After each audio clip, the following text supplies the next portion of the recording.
Marathon. Perkenalkan, saya Yunan sebagai pemateri 1. Perkenalkan, saya Kaira sebagai pemateri 2. Perkenalkan, saya Maulidia Kasandi sebagai Nabulan. Saya serahkan kepada Saya serahkan kepada Yunan untuk membacakan hasilnya. Yang pertama adalah pengertian. Perdagangan antar daerah merupakan kegiatan tukar barang atau jasa berdasarkan kesepakatan bersama tanpa ada unsur pemaksaan. Lembaga suatu daerah atau pulau lain dalam satu batas wilayah negara atas dasar kesepakatan bersama. Yang kedua adalah tujuan perdagangan antar daerah. Perdagangan antar daerah atau antar pulau tidak lagi dengan cara mempertahankan cara tradisional dengan bantuan alat komunikasi, jasa kirim, serta internet. Perdagangan antar daerah dilakukan oleh beberapa pelaku ekonomi dengan beberapa tujuan. Tujuan adanya perdagangan antar daerah adalah sebagai berikut.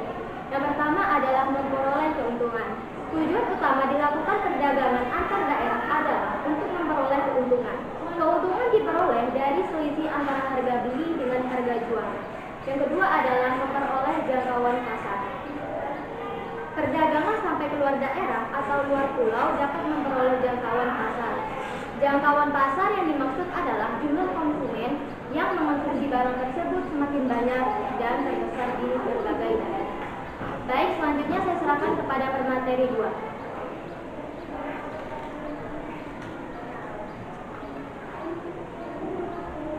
Faktor. Perbedaan faktor produksi yang dimiliki faktor pendorong perdagangan antar daerah antara lain perbedaan faktor produksi yang dimiliki terutama faktor produksi alam. Daerah Kabupaten Wonosobo, Jawa Tengah dengan tanah yang subur, sayur mayur lebih banyak penjualannya sampai keluar daerah dibandingkan daerah lainnya. Semisalnya daerah Gunung Kidul atau Yogyakarta. B. Perbedaan tingkat harga antar daerah.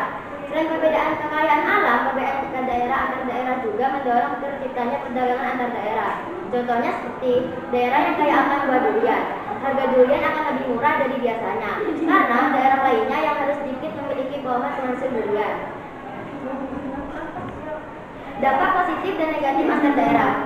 Dampak positif. Dampak positif di pasar Demak adalah harga sayur di pasar Demak lebih murah dari biasanya dan terjangkau dari pasar di daerah Banyates. Dampak positif di pasar Banyates adalah harga ayam di pasar Banyates lebih murah dan terjangkau daripada pasar di daerah Demak. Dampak negatif dari pasar Demak adalah aroma ikan yang tak sedap disebabkan karena ikan yang dijual di pasar Demak tidak menggunakan pengawet, yang menyebabkan pengunjung yang ingin berbelanja ikan di pasar Demak akan merasa terganggu. Dampak negatif di pasar Banyates adalah jalan yang berada di wilayah pasar Banyates memiliki beberapa jalan yang sedikit rusak, dikarenakan Kecamatan Banyates tidak memperbaiki jalan tersebut dengan segera, sehingga para pengendara yang ingin pergi ke pasar tersebut seringkali mengalami beberapa kesulitan atau kendala untuk mengunjungi ke pasar Banyates.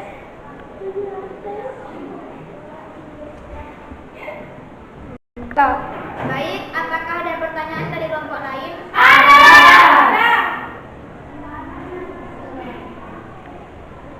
Saya perwakilan dari kelompok 3 akan bertanya, apa dampak negatif dari pasar Banyates? Baik, pertanyaan saya terima. Dampak negatif di pasar Banyumates adalah jalan yang berada di wilayah pasar Banyumates memiliki beberapa jalan yang sedikit rusak dikarenakan Kecamatan Banyumates tidak memperbaiki jalan tersebut dengan segera, sehingga membuat para pengendara yang ingin pergi ke pasar tersebut seringkali mengalami beberapa kesulitan atau kendala untuk mengunjungi ke pasar Banyumates. Apakah pertanyaan dari kami bisa diterima? Cukup sekian presentasi dari kami, kurang lebihnya mohon maaf. Assalamualaikum warahmatullahi wabarakatuh.